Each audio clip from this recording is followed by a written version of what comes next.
I'm not doing it. Are you gonna stay here? Are you gonna stay here? All right. I think we're live, Scott. You can kick us off. All right, great. Hey, excited to have on the show tonight Giovanni Oradini. Gio was he's a three-time All-American. He made the quarterfinals of the 2019 NCAA singles, and he's plays number one for Mississippi State. He's from Italy, and so we're excited to learn a little bit more about Gio's background and how he got from Italy to Mississippi State. So welcome to the show, Gio. Thank you all for having me. Yeah, welcome. Right. So right now we got you. You're in Orlando for the first round of the NCAA 2021 championships. You guys are playing in the Central Florida region. Your first match is against Miami, correct? Exactly. Yeah, we play Saturday.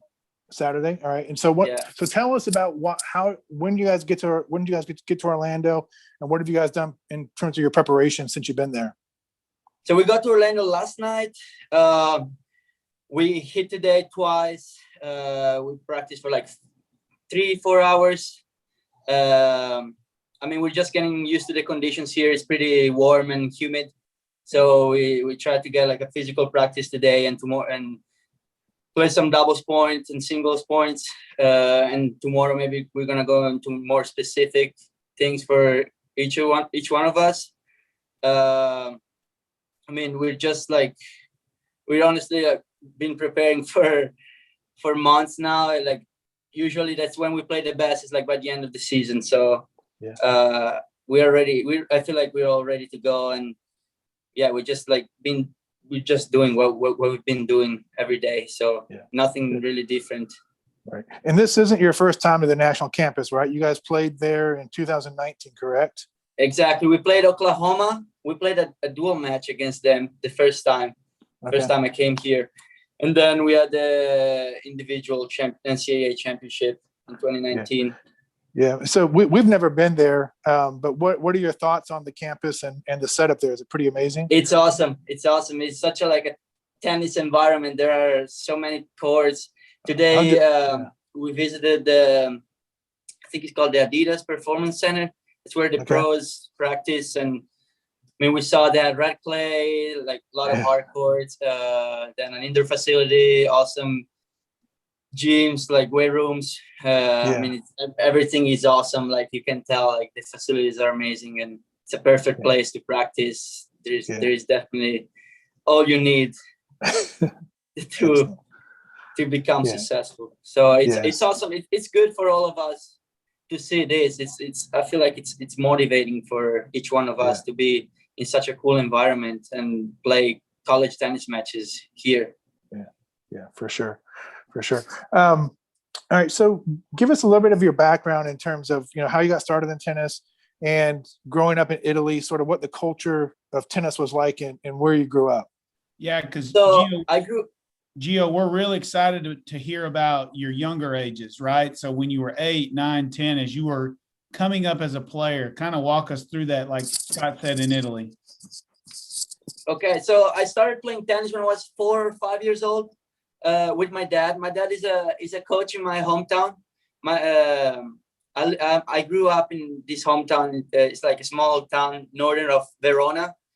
It's like 2 hours from the Austrian border. Like a pretty town surrounded by mountains. It's not big, but my dad is a tennis coach at the club there, so I will go after school. My mom will take me there, and I will play with my dad and the kids. So I started playing with him, and I started off from there. I used to ski because there are a lot of mountains where I live, so it was tennis and ski. I enjoyed both, and then when I was about 10 years old, I had to make a decision, either one of the two, because I was starting to get older in school, and I didn't have much time for both. And I decided to play tennis because, I mean, it was natural, and I hated the cold, so I didn't want to keep skiing because of that mainly. But nothing was really like forced to me. I really love tennis, and I played tournaments in the area till I was like 13, 14. We had the Nike Junior Tour. I don't know if here, probably here was popular as well, the Nike Junior Tour. That's what I mainly played in like tournaments around my hometown. And then when I was 14, I moved to the Federation Center, and that's when it kind of started to get more serious. But in the young age, I just played for fun. I didn't really think. I had no idea I would end up in the U.S. playing college tennis. Honestly, I just played for fun with my friends, and I loved it, honestly, because my dad and my brother both played, and my dad was a coach. So it was a family thing, and that's how it started. Yeah, that helps. And, you mentioned that you had the skiing background, and, that's something that, is prevalent in, say, Novak Djokovic and Jannik Sinner are both, very good skiers as well. So what do you think skiing added to your overall athleticism and specifically to your tennis game? Ooh, actually, Jannik Sinner we're from the very close. We're like an hour away from each other. Mm-hmm. But I don't know. It's like just like the sport in general. Like my dad loves sports, so being active, I'd say, and always doing something on the weekends. Either going to skiing. My dad played golf, so I would follow him. I never really played that much, but always doing something. Playing soccer with my friends at school. Just like adding in myself more like the competitive aspect in myself, and just mainly that, like the love for sports, understanding how good sport is, like in life in general, how good, like for me, sport is life. So this like the main thing. One of the things I mentioned is the balance that it helps you with, being able to slide into position. I was seeing you play, you're very good at moving in and out of corners. And so I could sort of see the skiing helping with, getting those forehands out wide and then recovering back, Yeah. So tell me this, as I've watched you play, I'm always super impressed with your competitiveness. Now you go through emotional spells as you play, but you never decrease the amount of competitiveness. So how do you maintain a high level of effort even when you're struggling emotionally? It's a challenge for me, honestly. I agree. The emotional part, the emotional aspect in myself, it's a big thing. I honestly try to like see the positive always, and like try to leave what happened in the past behind, and move on to the next point. And I know if you fight every point, you give yourself the best chance. So no matter what happens, I try to play every point like it was the last one, And so when you were young, how did you deal with those emotions? Because I know that because for every player, the emotional part is difficult. Yeah. So as a 12-year-old, a 13-year-old, when it was tough, how did you deal with it?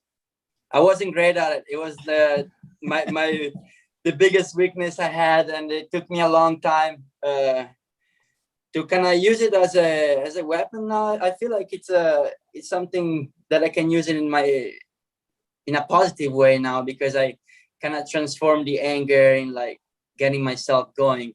But it took me a lot of time to learn that. And when I was younger, when I was 13, 12, I used to get the emotion control me too much, and just like not finding the balance. I had a good match, like where I was in control, and 2 other matches that I would like completely lose it. I feel like it happens to a lot of players, and you hear it a lot.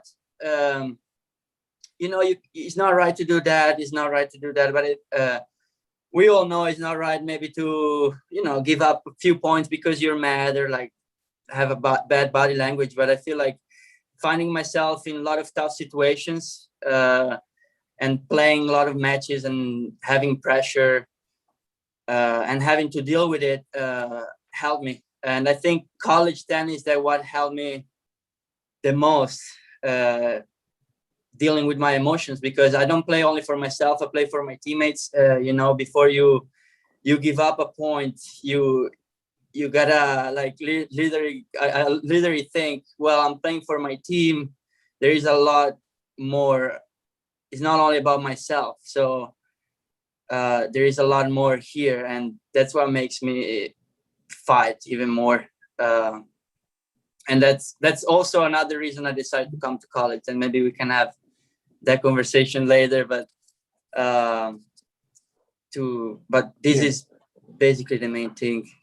So as you struggled through that, what was the, as a youngster, were the adults kind of hard on you when you would be emotional? And when, I'm sure you probably threw a racket or so how did the adults respond? Did they want you to just stop playing tennis, or did they keep putting you in that situation? How did they kind of work with you on that? They never wanted me to stop playing tennis. My parents invested a lot in me, in the area of like my emotions. I would get like little punishments in here and there from my coach. I got I remember I had a wild card in the like a G1 in Italy in an ITF, and I was still 16. It was like a kind of like a big deal, and I didn't have a good match at the tournament before I got that wild card taken off.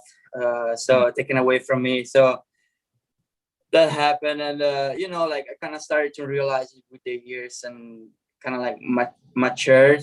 But I feel like it was mainly like my parents, I'd say, and one coach that I had in my hometown that they really like would take me on a side and would tell me, hey, this is like, you can't do that, like. But I felt like they never like put me away from the game or anything like that. They made me feel bad for what I did sometimes, but it was they always invested in me, and then they knew I could do it. So they never gave up on you, but they also encouraged you along the way. Exactly. And that's the thing about it though is that those emotions now, when I watch you play, seem to be just a passion for wanting to compete and win. Exactly. And that's hard to find in a lot of players, for them to want to win and never give up, right? And that's one thing I like about watching you play is you want to be there, you want to win, you want to compete, and the emotions sometimes are just about you wanting to be successful. Mm-hmm. Yeah, I with the years maturing, I realized my emotions are always gonna be there, and I feel like every player has emotions, and every player feel anger, when they play, but you just gotta have to deal with it. So that's what I understood with the time. My emotions, the anger is always gonna be there till the last day I'm gonna play tennis, probably. So they're always gonna be there. You just gotta be able to deal with them and just make the best out of it, Right. Yeah. You mentioned that, being on a college team, you're playing for, more than just yourself. A funny story was, one time, you're probably aware of these rules, but a lot of people aren't. But, was in a match, if you get there was a match here recently that I watched, and, after the number 2 player lost, he smashed his racket. And so, he got a point. He would have gotten a point penalty if it was his, but since his match is already done, the point penalty went up to the next court. And so they had to go to the court 1 and say, the court 1, you lost a point, and that point happened to be a deuce point. And so, this guy, he loses it on himself and he hurts his teammate. And so that's sort of what you talk about, that college, you're playing for more than yourself. And when you act like that, you're hurting in junior tennis, you just hurt yourself. It's exactly. just you're yourself. But, when you do stuff like that, it affects the team. And, that one thing that you did, now it cost your teammate to lose a game. And, it's just kind of interesting that dynamic. But, how do your coaches deal with you, through a match? Do they, I'm sure that they've, you've been in the program for 4 or 5 years now. so they know you very well, but, are they, every changeover between points calming you down, or are they letting you go through your emotions? I'd say mainly trying to calm me down. Definitely. They know me well, and I think they do a very good job with me, saying the right things. They know the way they have to talk to me and kind of take me. So it's mainly my energy is there, like they just gotta keep me like more stable. So on the changeovers, they keep me calm. With Coach Roberts, I had him a lot on my court. We talk a lot about mainly like my game plan. Hey, he's always to me, hey, what are you gonna do the first point here? Like he always want me to think what's gonna happen next, like trying to see what's coming. We never talk about the past, and that helps me like focusing, like I almost sometimes forget about the score, like because I'm always, hey, first point, what are you gonna do? Second point, what are you gonna do? So I really like that, and it really helps me. And it's the same thing with Coach Jacoby. So that's mainly what we do. Yeah. So is that something that you think will help you as you say go on to the next level? That you have that experience of what the coaches are thinking and saying in a match, so that even when they're not going to be there, now you're thinking more like a coach just because you have that experience of coaches talking to you during matches? For sure, yeah. I mean, now it's my fifth season here at Mississippi State, so I'm the coaches are not as much on my court as they were when I was a freshman or a sophomore. Obviously, we have a young team, so they always around when we play. But I feel like since I did that with them, we work on it like in practice and in the matches so many times. It's kind of like automatic and more natural for me now to think, okay, like it's kind of like they're always there on the bench, with me because I heard it so many times, and it's kind of like natural. Yeah. So I think, myself, I tell myself the good things. I know what works and what doesn't, So I try to repeat it and have my routine. I love routines. I try to do every time the same thing. So whenever something works, I keep doing it. And and so I'm sure that in Europe, like in the US, in junior tennis, coaching was not allowed. Is that correct? Exactly. Yeah. Yeah. What do you think about that? Because like I say, just some of the things that you talk about, sort of shine a light on, the benefits of having somebody there in your development to be there with you during a match. I think it's awesome. Yeah. I think I think I don't know if they talked about it to kind of allow a little bit of coaching in the tier as well. I heard something. Yeah, like on the women's side, they allow coaching. I think once per set. Yeah, and the men, I think they were talking about it or something. Yeah. Because I actually had that conversation with Claudio Pistolesi. He's an Italian coach that is a coach. He has an academy in Jacksonville, Florida. Mm-hmm.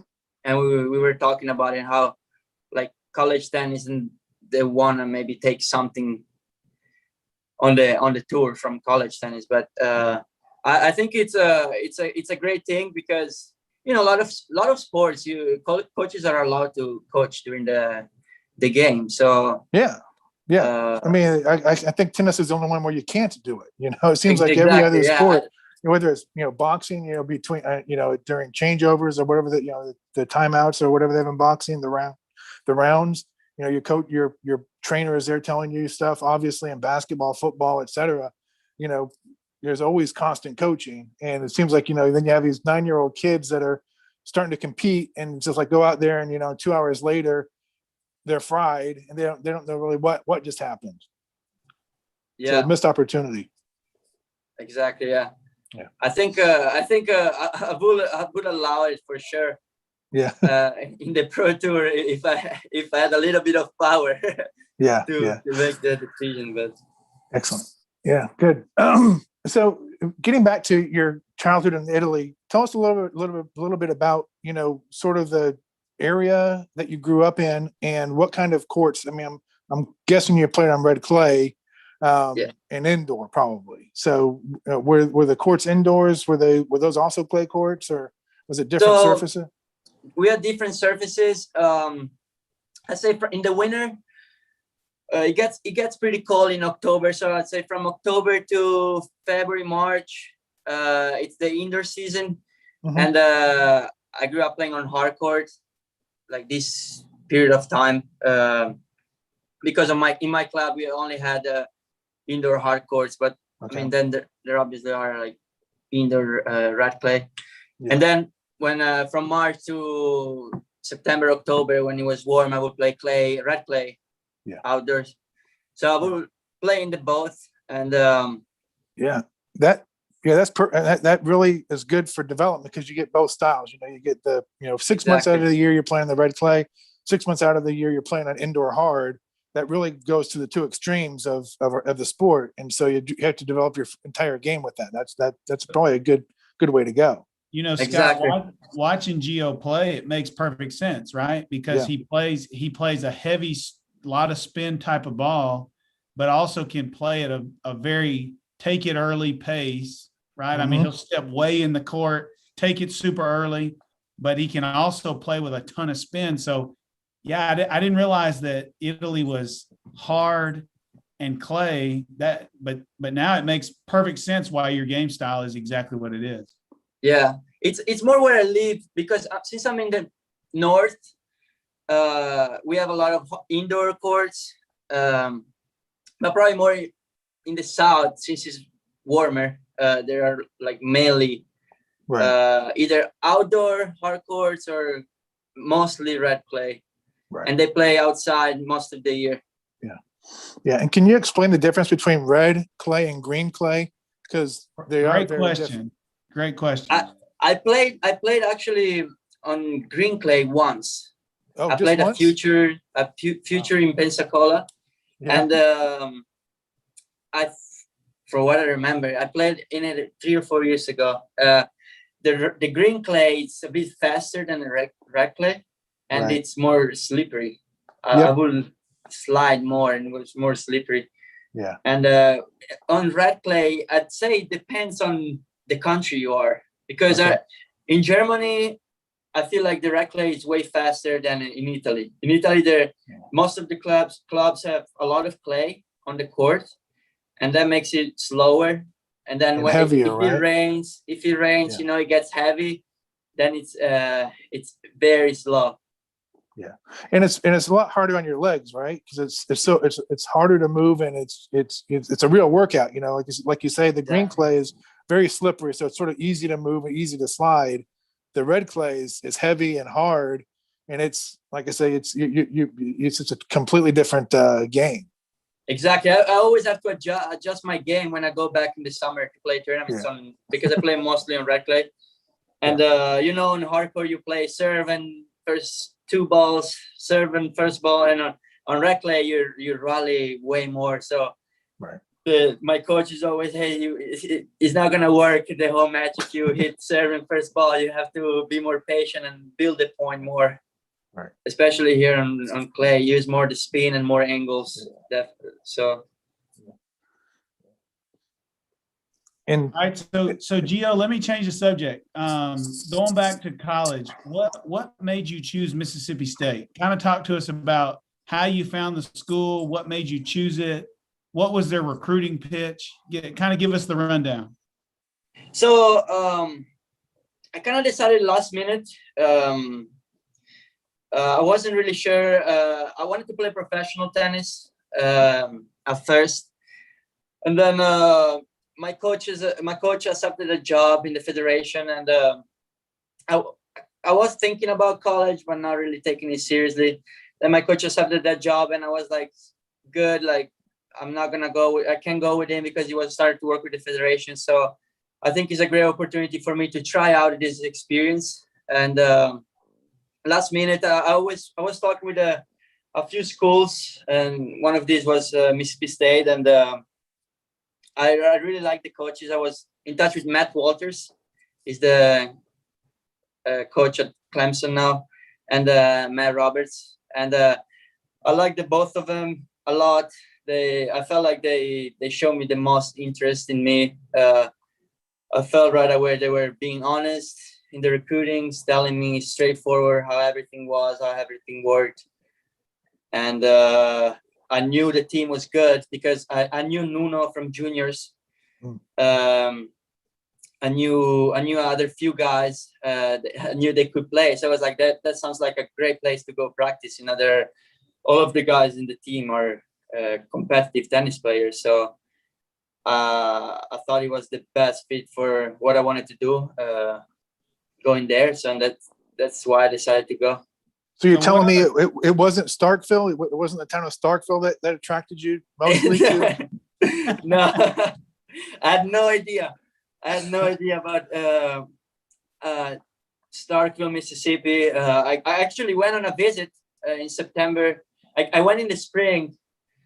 I started in January, my college career, and I went on a visit in September.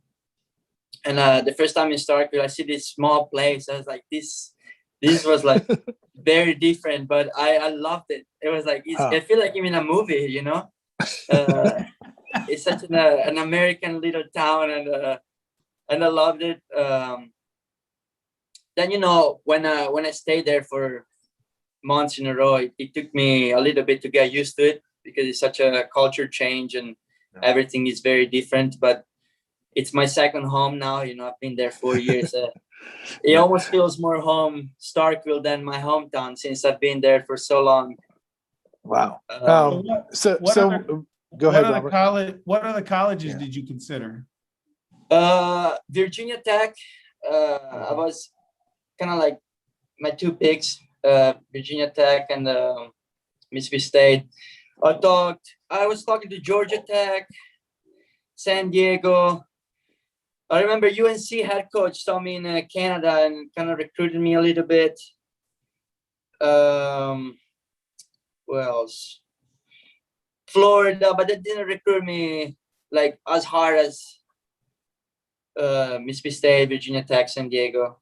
They didn't recruit me as hard as they did that. Ole Miss texted me, "Hey, are you interested in playing college tennis?"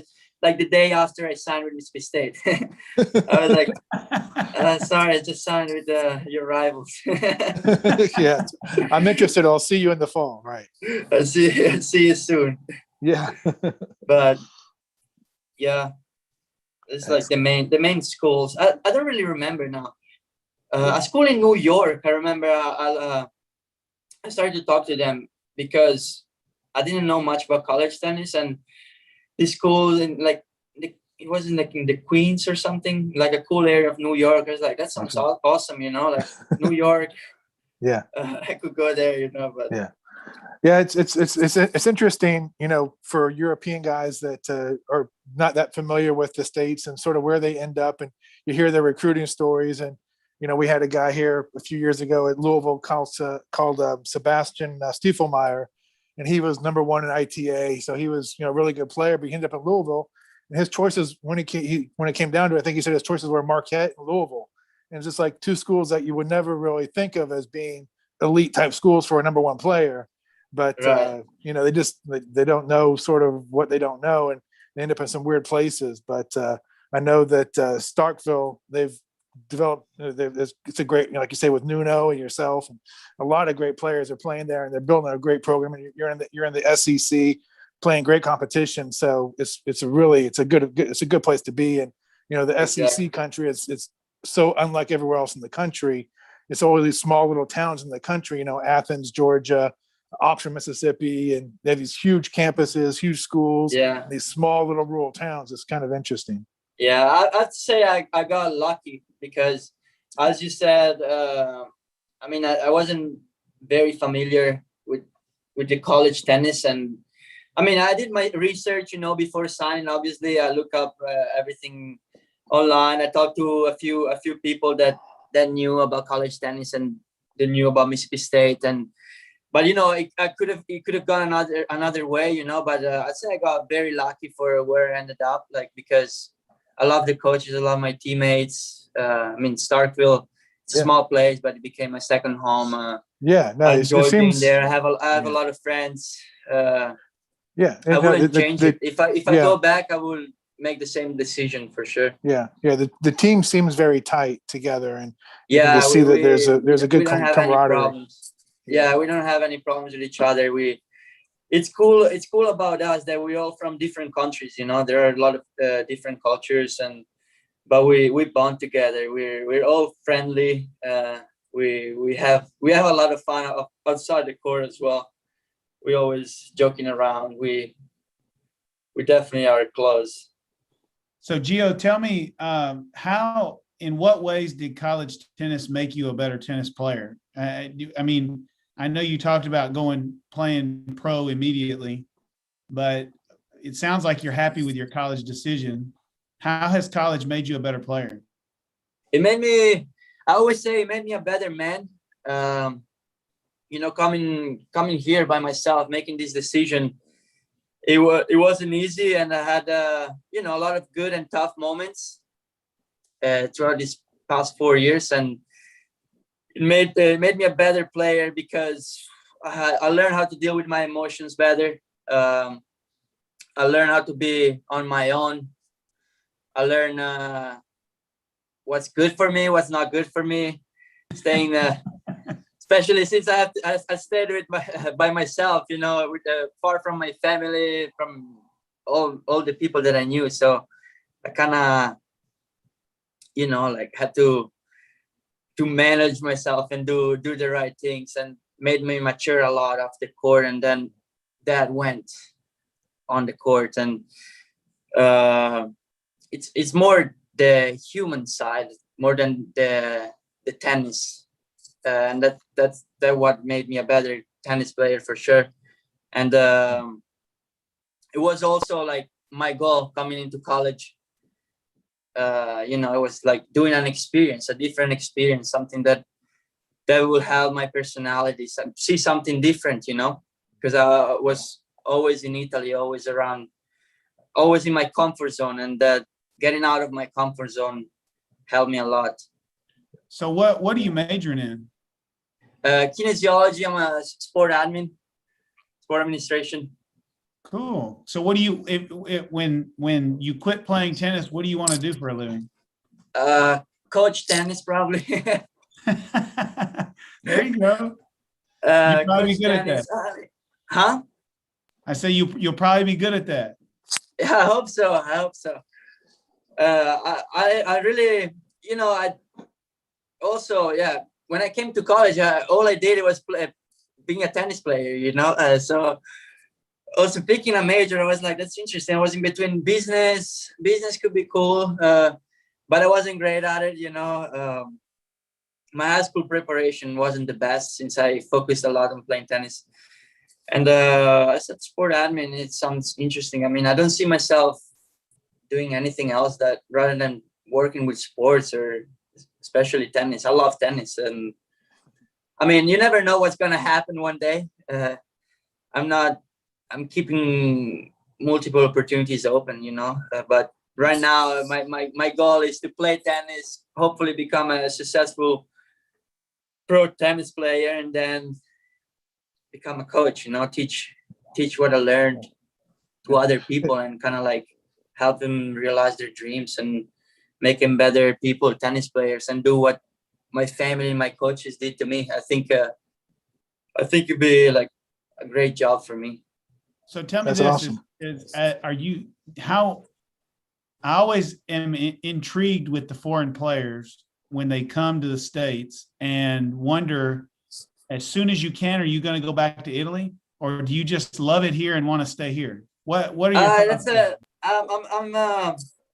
That's a tough question, because I'm you know, I'm in touch with a coach here in Florida, the Italian coach that I mentioned before, Claudio Pistolesi. He was a former top 100 tennis player. He played Davis Cup for Italy, and he lives here now.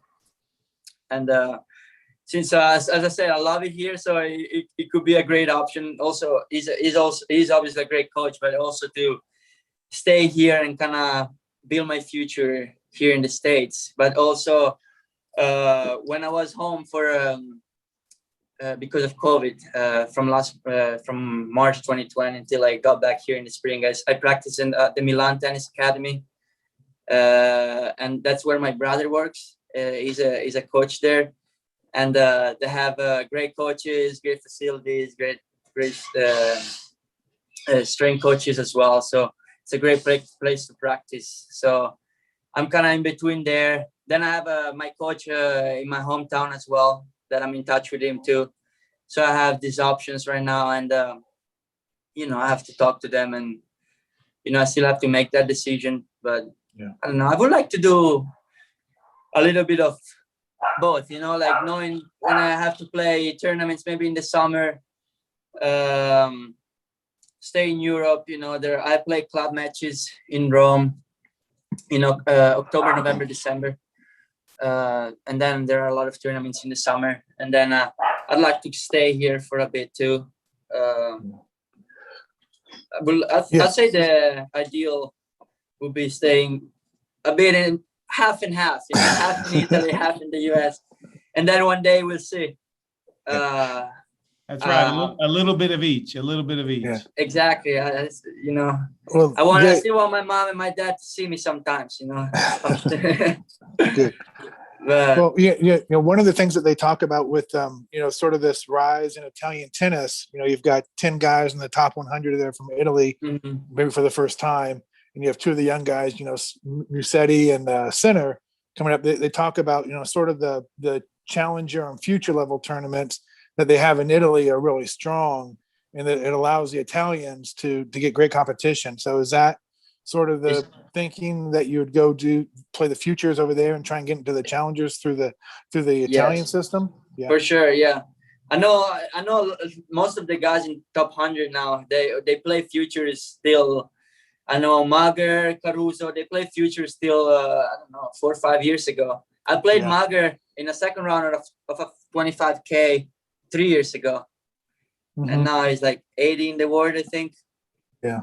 The level is very strong for sure, but I think it's what I'm planning on doing. You gotta start off from futures, and hopefully can get enough points to start playing challengers and So why ATP events. Why do you think the level is so strong in this generation of Italian players?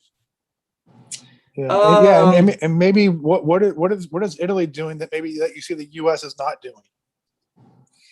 I'd say the U.S. is pretty good, isn't it? I mean, it's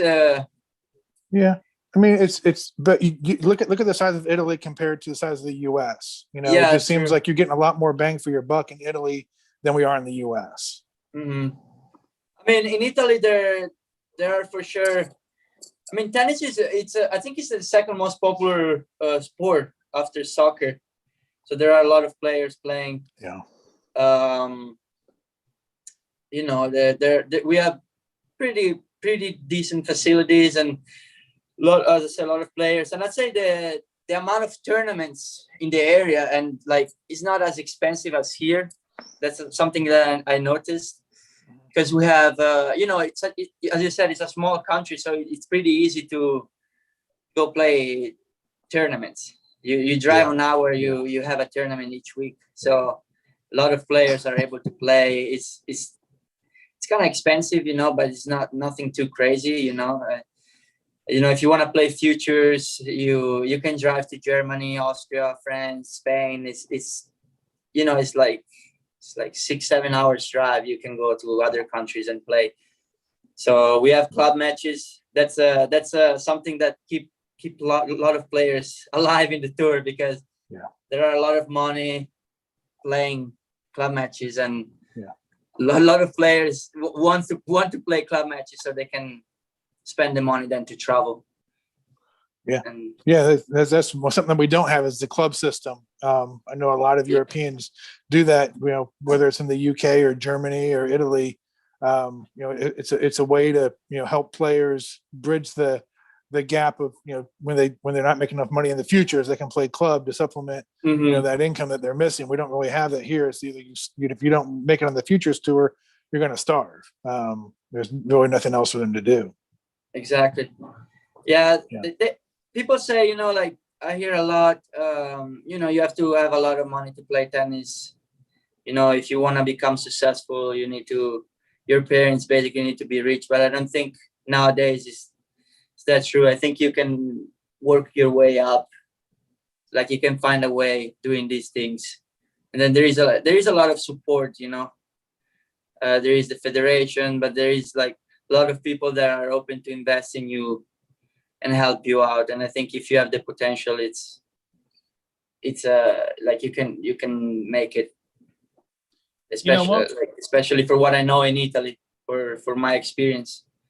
Yeah, and most players that come from other countries and they come and play college tennis or college sports in general, they seem to always have a family that they come in touch with that almost becomes like their family away from home. Have you come in touch with a family? Hold on one second. Yeah.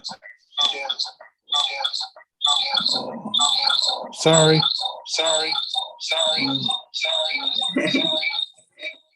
I think You it's get it? Well, I'm gonna take it out.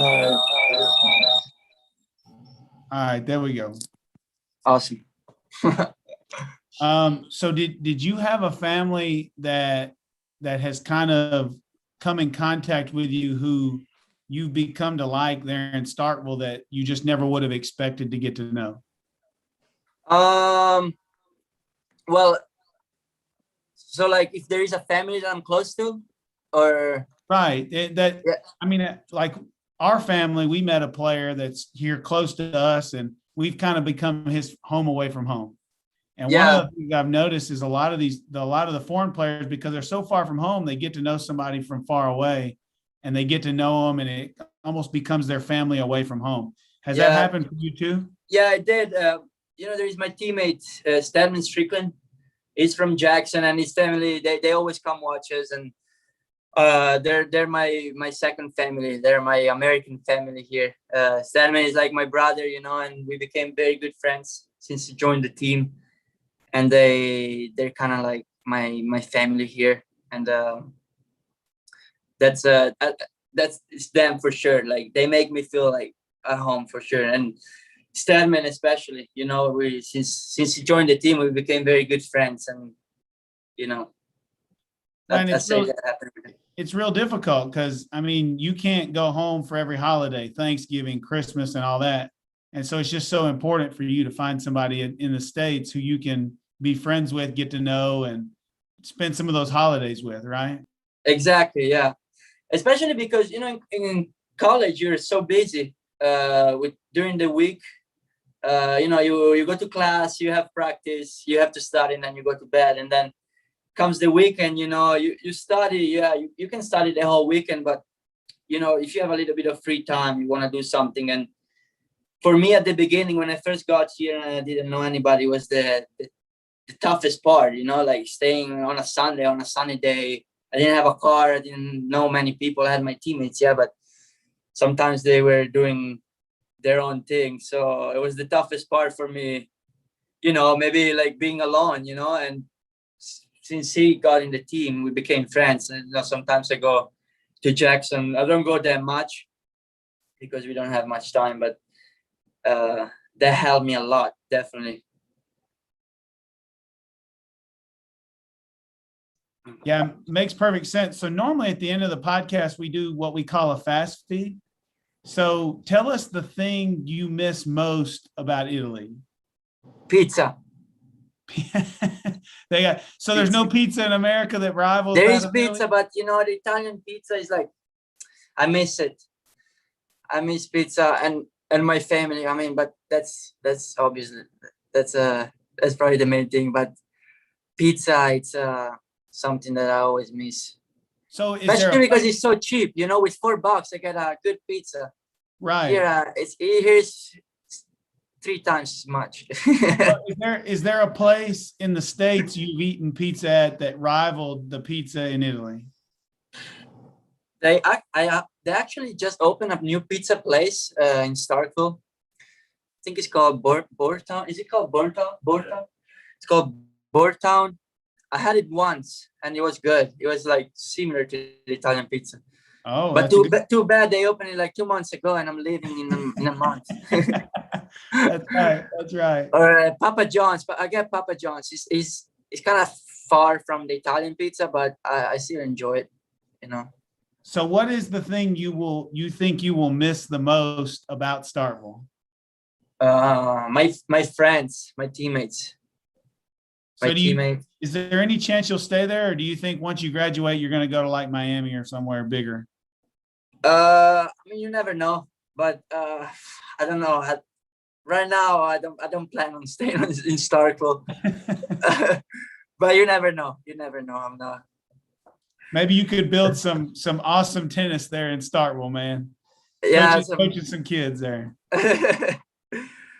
build an academy to send all of them to Mississippi State. And I hope hey, if you do it, I'll send mine. That'd be great. All right, good deal. Good deal. All right, so best Italian restaurant in Starkville. Best Italian restaurant in Starkville. Do we even have an Italian restaurant? I don't even know if we have it. I don't think we have any. So is there one like in Memphis or Jackson that you go to that you like? Yeah, what's the name of the one we went? There's here Stedman next to it. Is in the room with me. Amerigo's. It's America's. It's America. They say America's, but it's not how you say it. Amerigo. It's America's. That's what he said. America's. I really like that. It's in Jackson. I think they have multiple ones maybe, or it's only in Jackson. No, there's a few. There's a few around, but that's the best one. The Stedman family took me there the first time I went, and I liked it a lot. All right, so just a few more. So best 3 cities in Italy. If I was to go visit Italy now, it doesn't have to be a tourist city, right? It could be Okay. Give me a tourist version and then like a local version, right? Rovereto, it's my hometown.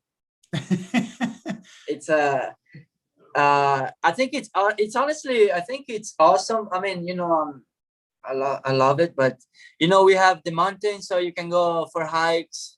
If you go there in the winter, you go skiing. It's very popular for skiing. We have the biggest lake in Italy. There's a lot of tourism in the summer. A lot of people from all over Europe, they come. So it's like a very cool area. And there is the city. The city is pretty cool. There is a little bit of history, so it's cool to visit. My favorite city, the second one, I'd say Rome for sure. You have to go to Rome. It's my favorite. There is so much history, so much to see. I think Rome has a special vibe, you know, and every time I go there, I've been there like 50 times, but every time I go there, there is something special. And I love Rome.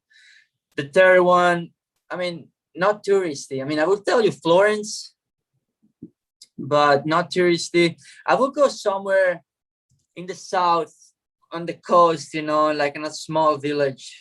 There is awesome food. The beach is awesome as well. And maybe you get to meet some locals, you know, like some Italians. Some local girls, cool, yeah. Some local girls, sure. Tell some cool stories. But so tell us your favorite college tennis memory. Favorite tennis college memory. I'd say in Tuscaloosa. Hey, you know, we were actually there. Scott and I and our sons were actually there. You talking about when y'all won the SEC championship? Yeah. We have a picture. I have a picture with them.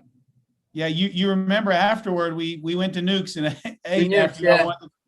Hey, that was fun, man. I don't remember, was it who was the number 6 player at the time that he was the last one on, and if he won the court, y'all won the match. Who was that? Trevor Fauché.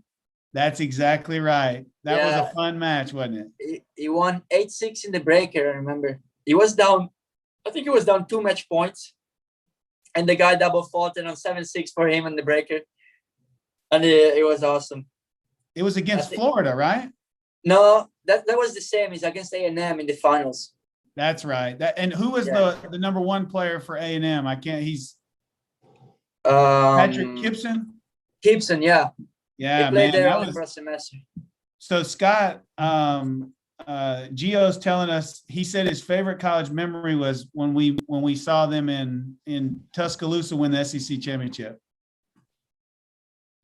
That you're on mute, Scott. Sorry, Scott's phone died, so he just got rejoined. Oh, yeah. Yeah, the struggles of Zoom right here. There's always something. So last question, what advice would you give to a European player considering playing college tennis in the States after knowing what you know now? To do it. To just pack the bags and try this experience out, you know. You can always go back if you don't like it. You know, you're not going to jail. But to just try it. You know, there is a lot of people in Europe, they don't know about college tennis, and they say, you know, like if you want to play pro, you should probably just like play pro and not consider college. But I think I would just say to go, and it's an awesome experience. You know, you get to develop, play high level tennis. You travel the country, you travel the US, you do a different experience since you play for the team. You're treated great. Like you're like being an athlete in the US it's a cool thing. So it's very motivating, and you know, it makes you want to play tennis even more and enjoy it for sure. So I mean, I can stay here saying, and just look at what Nuno's doing right now. You know, Nuno's you know, beating top 100 guys, making main draws of 250s, and so you know, it's college didn't hurt him at all. And Nuno was already top 5 in the country his sophomore year. I think he could have gone pro right away, but he stayed here 4 years. He finished his degree and is still doing it. You know, and that shows.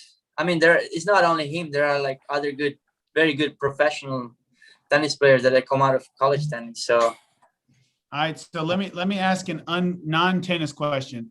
Okay. Do you like going to the Mississippi State football games? What's your favorite thing? Do you like the cowbells? Do you not get a headache when you hear the cowbell for the whole game? No, I love it. I get so pumped up. And I love football too. I love football. The first, it took me a few years to understand it a little bit. I still like don't understand sometimes what's going on, but I love the game. I love going to the tailgate, you know, with friends. Just hang out and going to the games, just being loud, you know, it's fun. And I just love it. It's cool. Now, when you went to the tailgates, did Chris Hallioris bring his RV? What is that? RV? Like a motorhome, like a big house on wheels. Oh no. It didn't. But hey, every time I go to a state game, I got a headache, man. Every time. Really? Because you gotta get used to it, you know. So is that something you're going to bring back to AC Milan? You gotta come down every home game. So then you start loving it, and then you get addicted to it, and you need the cowbell. You need to ring it, you know. Scott, ask that question again, because I was going to say, are you going to start bringing the cowbells? Yeah, I want to start bringing the cowbells to the to the AC Milan games. Bring that back. Bring that tradition back to Milan, right? Yeah. I got a few now for graduation, so I could probably start a new tradition. I'm an Inter Milan fan, not by the way, not AC. AC Milan is not great. Okay, sorry. I don't know. Hey, every European I interact with, when you start talking soccer, they get super like opinionated and offended. Yeah, I mean, I can let AC Milan slide, but Juventus is the worst. Everything but Juventus. My son loves soccer. He's wearing all the jerseys all the time. So I don't know what team he likes, but he's gonna laugh at what you had to say there. Yeah. All right. Well, we appreciate you being on. Yeah. Scott, got any other questions? No, I just want to say good luck this weekend. I know you guys are playing at UCF, and if you win, you'll play in the Sweet 16, or you'll advance to stay in Orlando. So hopefully you guys can win this weekend, and then you have like a 3-week vacation before the round of 16 starts, and you can go see, Disney World and all the other things in Orlando, unless you have to come out to Starkville. And now we're going back to Starkville. I wish I tried to tell Coach Rob. I said, let's stay here. Let's do something fun. I said, no, we gotta go back to Starkville. We're not going to Disney World. It's like, come on, I'll pay. You'll pay, yeah. Well, So, I'm an Ole Miss. Go ahead. I was gonna say I'm an Ole Miss graduate, but I really love coming to the Starkville matches. I love watching Mississippi State. I think you guys are awesome. I love watching you play and all the rest of the players. I love the coaches, the campus, the new indoor facilities, awesome. So, man, I root for y'all every time you play, and hope all the best for you guys. Thank you so much. Yeah. That means a lot. Thank you. Yeah, for sure. Awesome. Yeah, I echo that, and like I say, we love watching you guys play, and like I say, you mentioned that your favorite experience was that Tuscaloosa match, and I think that was probably one of the funnest sporting events I've ever been to. Is probably that one, just because of not just the way that the match came down, but just the way you guys played and competed, and so much great tennis there. And it's just it's like it's great that a guy from Italy and Portugal and everywhere else is coming here, and they're creating great tennis, and I think it's only good for American tennis to have you guys here. Thank you so much. Yeah. All right, Gio. Well, hopefully we'll run into you guys again, and we can meet in person. So looking forward to that. For sure. Thank you. Good to see you. Tell everybody in the room there we said hi. Yeah. Okay. All right. Good luck, guys. They say hey too. Hey. They're here. There's the other Italian guy that's probably mad at me because I said that Juventus is not good. This is for Juventus. He knows I hate it. But. All right. Y'all have a great evening. All right.